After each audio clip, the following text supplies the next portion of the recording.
Yeah, it's obviously we're hurting. It's not ideal, not what we plan to do.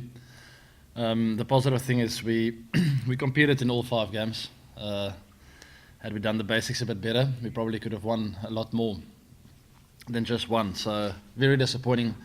Looking back knowing that we didn't do the basics well. It's the kind of thing a consistent cricket team needs to do to be successful all the time, and we couldn't get that right over here. But in the same breath, we learned quite a lot.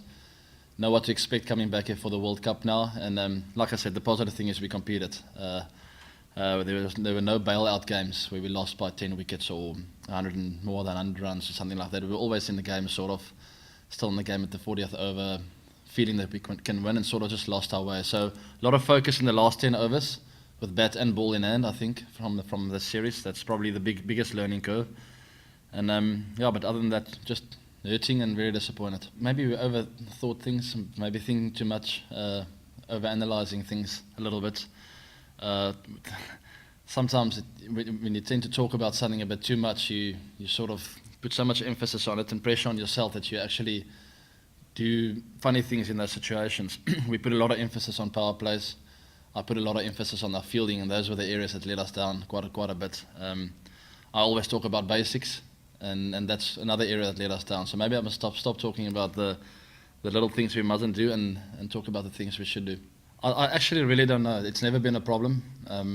We've never bowled that amount of no balls in a series, nowhere near. It's cost us badly, and it's probably up to some of the coaches to assist in that. I'm not sure about bowling techniques and the do's and don'ts, but we'll definitely have to look at it and work on that and make sure it doesn't happen again.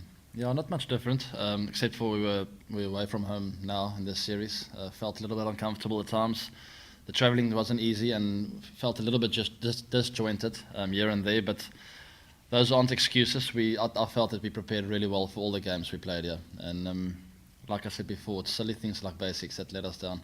Just a poor performance all round, I think. Inconsistent, and yeah, there's nothing more to say really than we're very disappointed, and we know the areas where we should work on, and that's maybe the encouraging part of it. We'll be back soon, 3 months' time.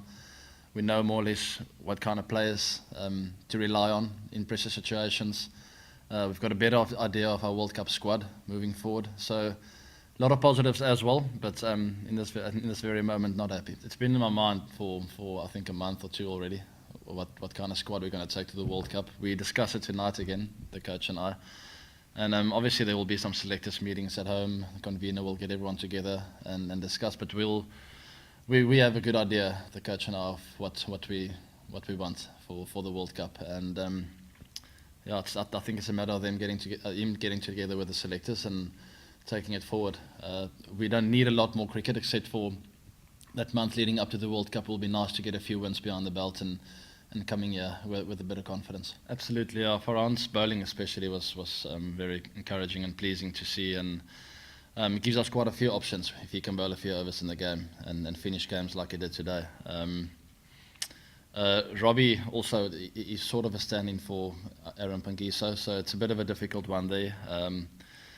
Aaron should be ready for the next series, and he did really well in Zimbabwe. So it's a really tough call for the selectors, that one. We know what Robbie offers. He's a great player and a very experienced campaigner, but a few tough decisions to be made.